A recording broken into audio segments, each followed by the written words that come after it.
Good afternoon, ladies and gentlemen. And in the words of our good friend Josh Yuen, let's go. Let's get this episode of Bear Dash underway. I'm Jasper Sundin of the Daily Californian, I'm Shailin Singh, also of the Daily Cal. and we're here to talk about all things Cal football. So, 4 games into the season, the team projected to finish second in the Pac-12 finally has its first win. I don't think we predicted this happening. If you'd asked us at the beginning of the season, we maybe would have said 3-1 with a loss to Oregon, not 1-3 with a win against Oregon. But hey, it's college football and it's Cal football, so you learn to expect the unexpected. You learn to be wrong about your preseason hot takes. I was wrong about a couple of mine. We won't get into it. You can find the clips on Twitter; they're out there. But I think the first question on a lot of people's minds is, Shailin, how the heck did a winless Cal team beat an Oregon team that really just 2 weeks ago was a dark horse for the college football playoff? How did that happen? Well, I think a lot of it has to do with Cal's record not being indicative of the talent of the team. I mean, most people who follow Pac-12 football know that Cal was more talented than an 0-3 team, and we talked about this way too much, but special teams was a reason for a couple of those two losses. And Cal's defense, although it started terribly, just like special teams and offense started terribly against UCLA, the defense has really been picking up the slack, and they are the ones who carried the load against Oregon. Same thing as last season. It just seems like this defense has Oregon's number. I don't know what it is, but they allowed 17 points against Oregon, and the last time Oregon scored 17 points or less was against the Bears last season. And Cal lost that game. They didn't have Chase Garbers that year, but the defense still played extremely well against Justin Herbert and a ton of NFL talent. But fast forward to this year, the defense dominated this game apart from, I would say, two plays. There were two plays that were massive breakdowns that Oregon got extreme chunk yardage. But other than that, I mean, they shut down this offense that was averaging almost 40 points per game. And that is not something that's hard to do, especially with how bad Cal's rush defense has been this season. And Oregon's rushing attack is almost like a four-headed monster. I mean, they've got their three really talented backs, and then Tyler Shuck can take it himself. They were running the option a lot, but apart from those two plays, this defense was extremely disciplined. There was some definite superstar showings on Cal's defense, especially Cam Good and Coin Dang in the fourth quarter. But I mean, they showed what they're made of, and this is Cal's identity. People like to joke about the defense carrying the load and the offense doing just enough to win, and that's exactly what happened.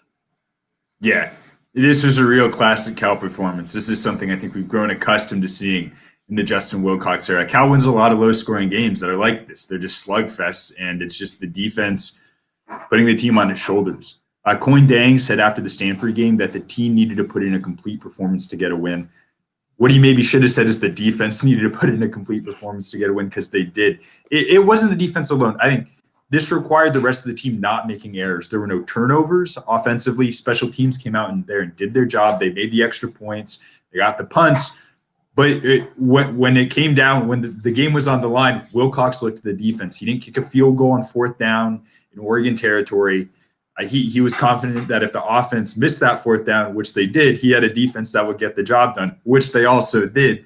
And that is like, Wilcox really went back to the real basic tenets of this team, which is we can win by, just shutting down opposing offenses. And they absolutely did. I think that there are particulars we'll get into, but this was, you've been saying this all season, a very classic bend but don't break performance. Oregon had a couple big plays. They attacked Cal. They got a couple touchdowns. They looked hot for a second at the end of the first half, but the Bears were right back there. They bent over, they took some pressure, they took some heat, and they came back swinging in the second half and shut out the Ducks.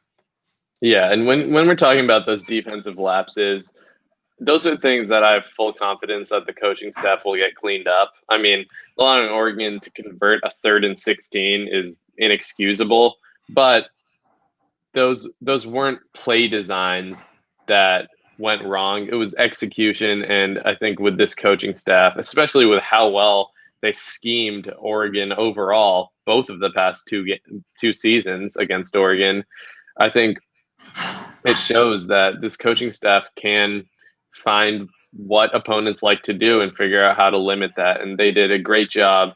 And the stat of the day has to be holding Oregon scoreless in the second half. I mean, for a team that's averaging almost 40 points per game to do that is incredible. And it's even more important when we talk about how bad Cal's offense was in the second half. I mean, that makes your defense's performance even more important. And that brings me to another point that just like most games this season, while Cal's offense had glimpses of what it can be, and we see all of Musgrave's ideas and how he likes to use the play action and set it up with the run game, it just nothing seems to have come together yet. I mean, Oregon hasn't had a great defense at all this season, and Cal having to punt 7 times is just there's no excuse for that. Cal only averaged 3.4 yards per play.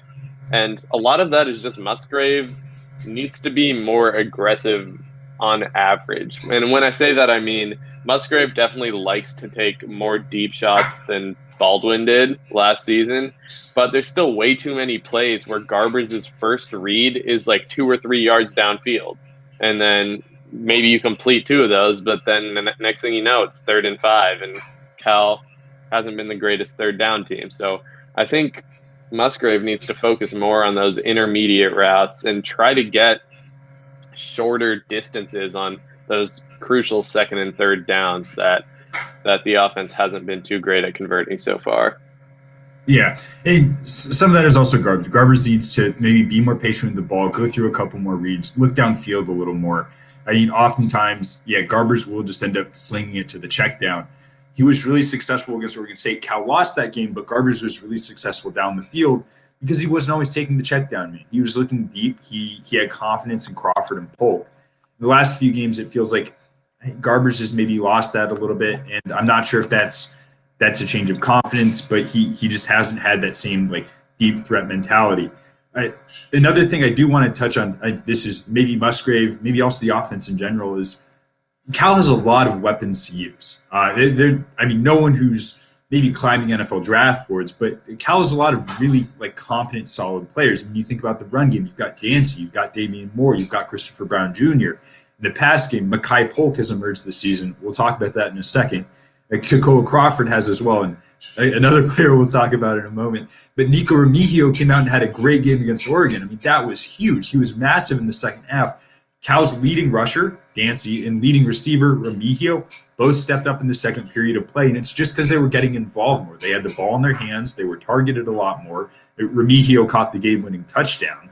And I think both Garbers and then Musgrave as this offense needs to do a better job of getting everyone involved. Because this is something that I think Musgrave and Garbers have even said. It's really hard to defend against a run game when you have 3 different running backs. Like, how are you going to defend when you don't know if Dancy Moore or Christopher Brown Jr. is going to attack you? Because they attack you in different ways. But if you don't use Dancy in the first half, which is essentially what Cal did, he's not going to be a threat. They brought him out in the second half, and he really opened the game up. He had a couple nice runs. He ended up leading Cal in rush yards, as maybe paltry as 34 rush yards is. The same thing is true with Remigio. As soon as he got involved with the game, you noticed it helped Cal. It helped Cal get going. And I think Musgrave just has to be able to use more of his players in a more balanced fashion, which is something that he always talks about. And it's a challenge with that many potential playmakers, but it pays dividends.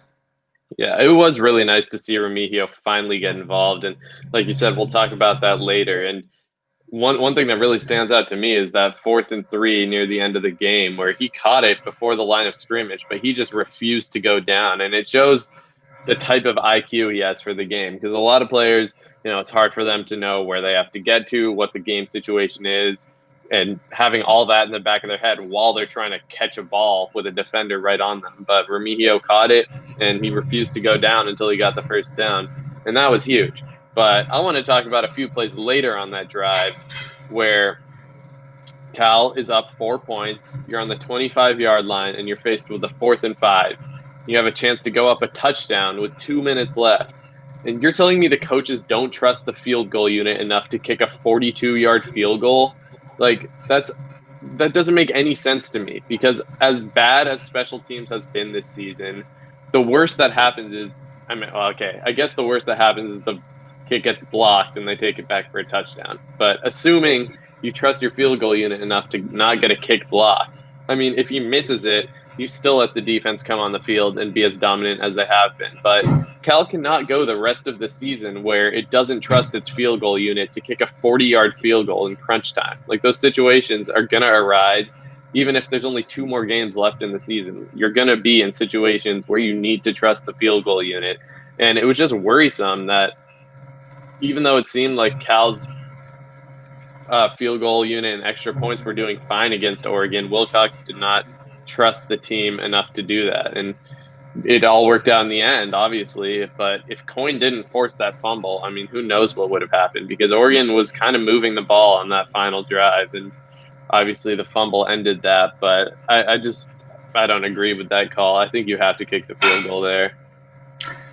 Yeah, we talked about the struggles on special teams. Cal didn't kick any field goals this game. It didn't seem to be something they wanted to try or wanted to mess with. I think there's some more context there. Wilcox has talked about some analytics they've used to sort of think through these situations and how they can benefit. In that particular one, you also have to think they did convert a 4th down earlier in the game, a really important one, right? That had gotten to them to that point. So, I mean, maybe you're feeling good. You're feeling like you can go out and do it again. And Wilcox said after the game that he was really confident in his defense to do the job, and they did. I have a little more sympathy. I mean, you want to show confidence in your special teams unit there. Like, you really do. You don't. It says something, like you said, about the state of the special teams unit, that with the game on the line like that, you don't go to them.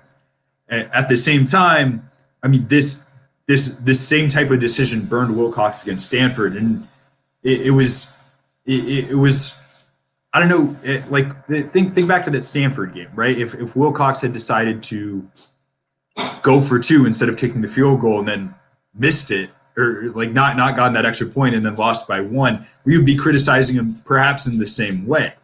I imagine that was on his mind. He was like, hey, like it really hurt us against Stanford. I'm not going to play with that here. And he didn't. And you can't, it's a questionable call perhaps, but it's hard to question it when the Bears got the win.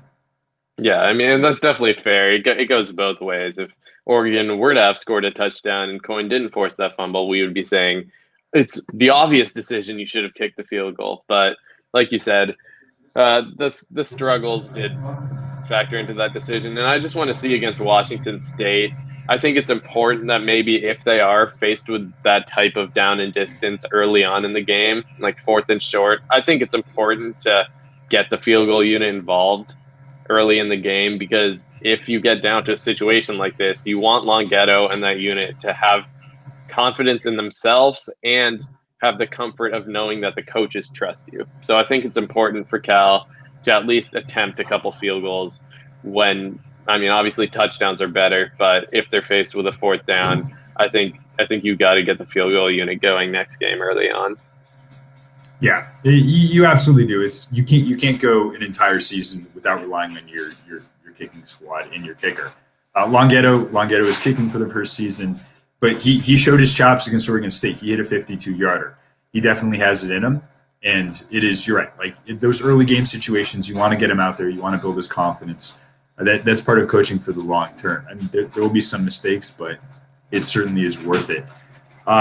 We've talked a lot about a lot of players, but I think moving on, I said we touch on specific players, and this is the time to do it. Shailin, which Bears have improved most since the start of the season? Cal's had a lot of different players enter this lineup due to injuries, due to COVID-19 absences. Who do you think has really stood out? Yeah, so just to continue a little bit with our Oregon theme, I think Nico Remigio was just so impressive, the strides he's taken since the start of the season. And he's talked about this in his interviews, just how tough the first few games were on him personally, just like mentally, knowing that he was supposed to come into the season being Cal's probably number 1 weapon, and he is the longest tenured with Garbers. He has the most chemistry with Garbers. He never quite had the game-to-game consistency, but he was absolutely Cal's most established playmaker. And through the first 3 games, his stats were pretty sad, honestly. He had just 4 receptions for 9 yards in 3 games.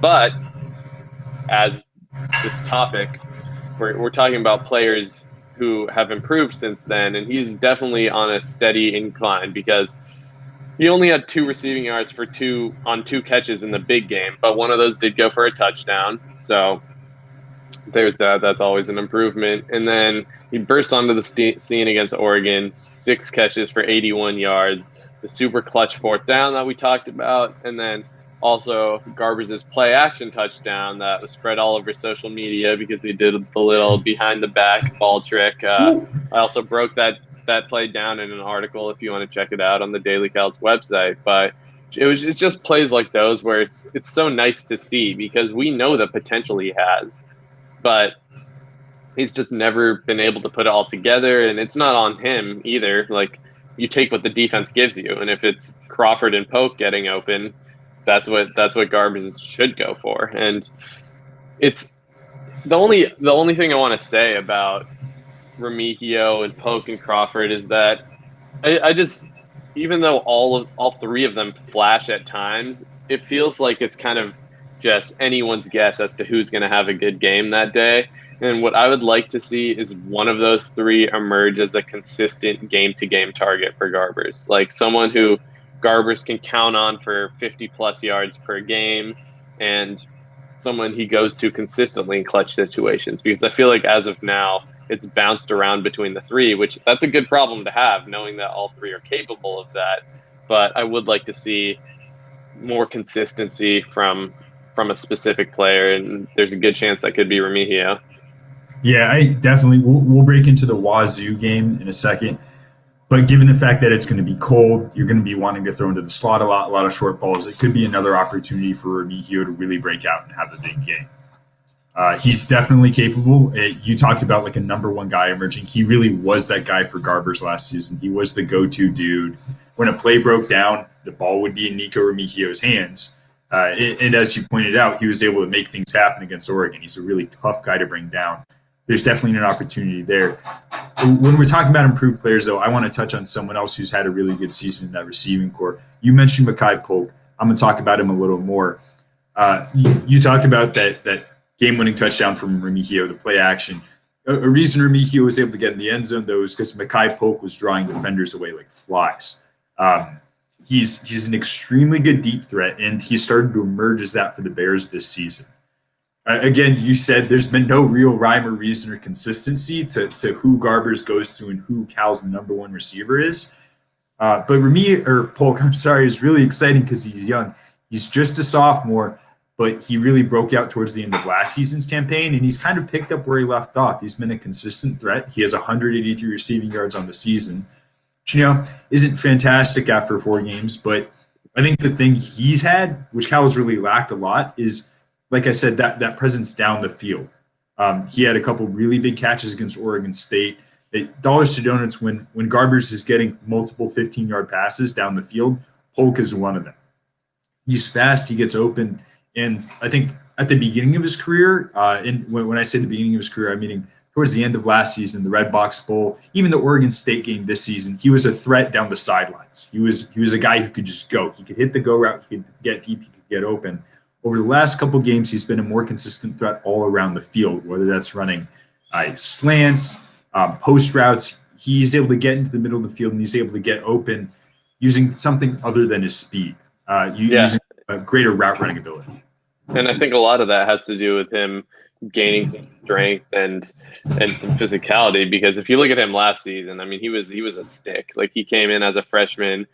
He really only had the speed in his arsenal because he didn't have the ability to outmuscle defenders. And he's still not the strongest receiver on the field, but he's showing that willingness to go up for those contested catches, and he's shown that he can come down with them. So that's something I've really loved, and I think he has just as good of a chance as Polk and as Crawford as ending up as Garbers' number 1 receiver. But moving on to the other side of the ball, I want to talk about a guy who we both had huge preseason expectations for, Coin Dang, because he had a really slow start to the season, and I feel like now he's finally living up to the expectations we had coming into the season. He only had 9 tackles over his first 2 games, and both of us were just like, what is happening with him? I mean, he's supposed to be everywhere, just filling gaps, breaking up passes. I mean, he's kind of a do-it-all guy, and he's finally put it together these past 2 games. He's been phenomenal.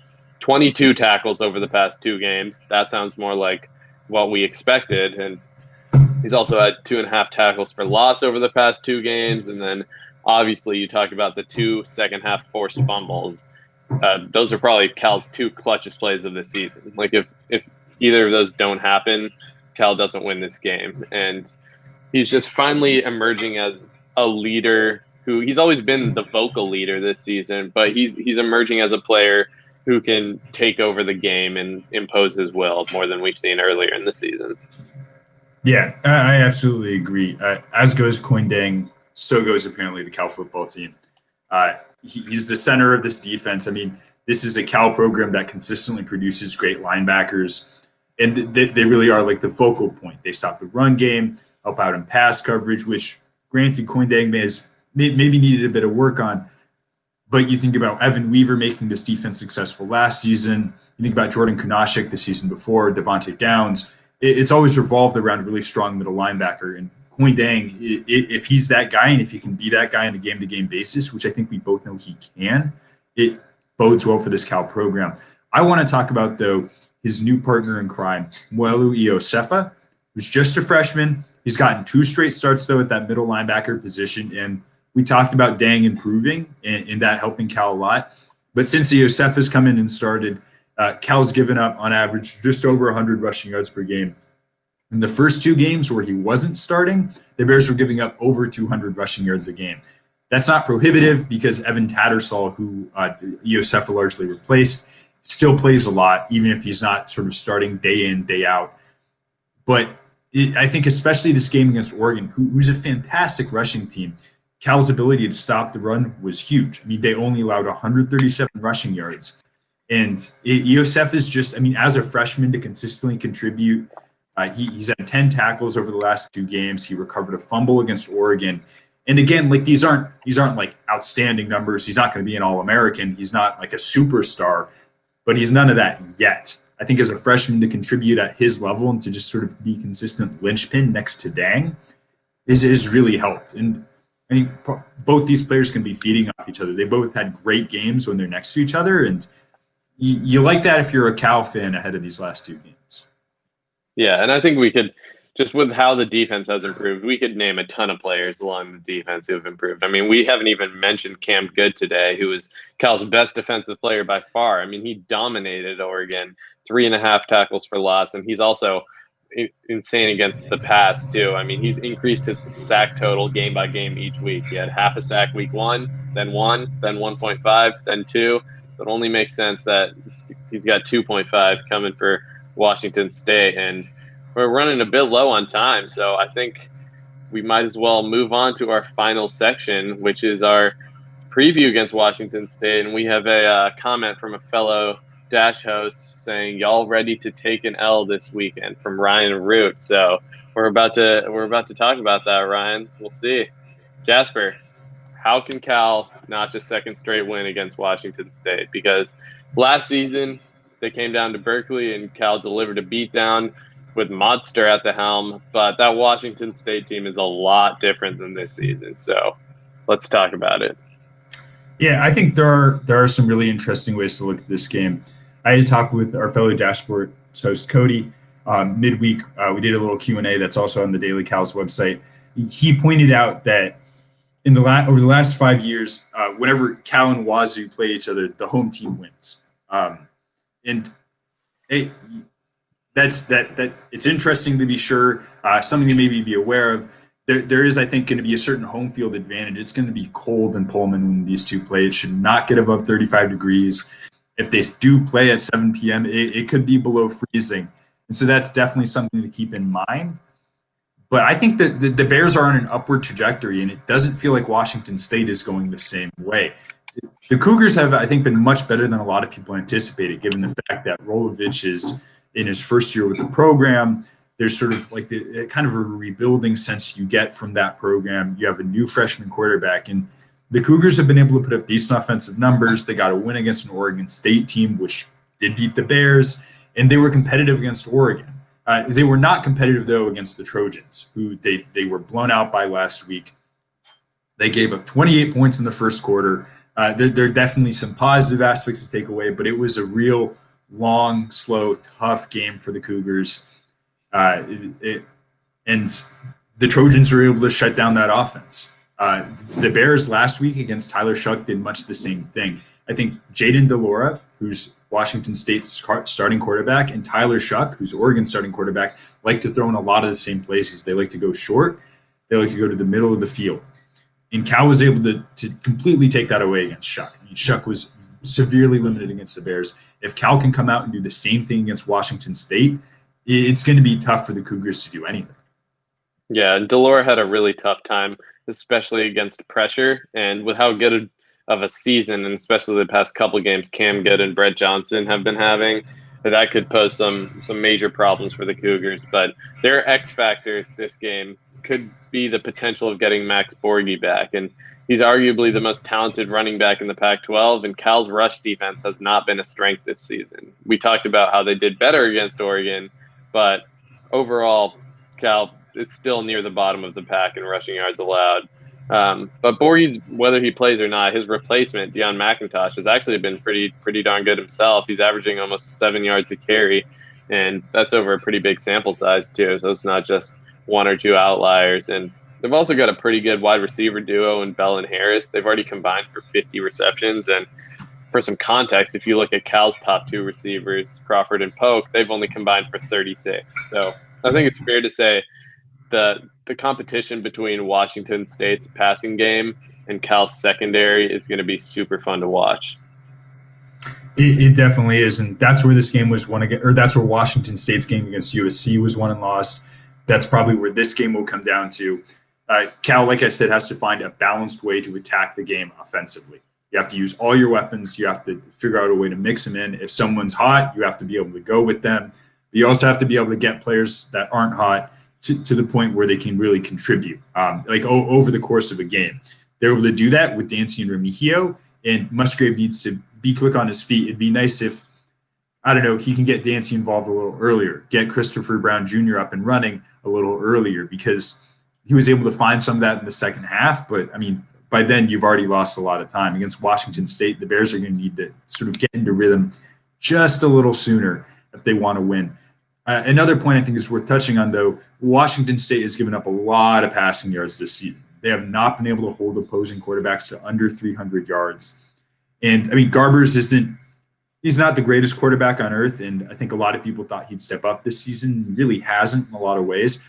This is a good opportunity for him to do so. The challenges are there. It's going to be cold. And as both a quarterback and a receiver, I mean, two position groups that rely insanely on good hands, that's going to be hard. But if Garbers can break this game open and get a couple long balls down the sideline, the same way he did against Oregon State, there's no reason Cal should lose this game. And again, that's not something you can take for granted because of the weather, because Garbers has faced some challenges as a quarterback this season. But if he can do that, the Bears should really win this game by a foot and a half. I mean, there shouldn't be a question. Yeah, I mean, Washington State's defense is allowing 36 points per game. Cal's only scoring 20 points per game, so something has to give. But like you said, Washington State's corners have really struggled. Their secondary as a whole, especially against physical receivers, which makes me think that Kekoa Crawford could have a huge game. He's been shown to have a really, more than what he looks like, a really powerful body. I mean, he's made a ton of contested catches, and Musgrave has shown that he likes to throw slants when there's pretty much no separation, but he trusts Crawford to box out his defender and catch those passes. So it'll be interesting to see how the Washington State corners fare. I think it'll be a close-ish game. I'm going to go something like Cal 31, Washington State 24. But I think with the momentum coming from Oregon, on top of the fact that Washington State's just kind of too early in their rebuild, like you said, to beat such an established veteran team like Cal, I think the Bears can come out with this win. Yeah, I agree. I think it's going to be a close game as well. I think given that weather is a factor that usually plays a converging role in games. It stops the maybe better team, a team with better skill players, from really breaking away and performing a lot better. It's going to make this game much tighter and much more physical. I don't see a lot of field goals in this one. In fact, I see none. I think Cal wins it by a touchdown. 7 points is a bit of a wide margin, but it's going to be a one-score game. I see the Bears taking it 28-21. Awesome. Well, that's about all the time we have for today. You can check us out on sportspac12.com to see our written content, or Dashboards TV on Facebook, Twitter, TikTok, and Instagram. You can find Jasper and I's content on the Daily Cal. We'll be covering the game. Other than that, thank you guys for watching, and you can find Jasper tomorrow doing a crossover episode with the guys from Cougar Dash. Thank you.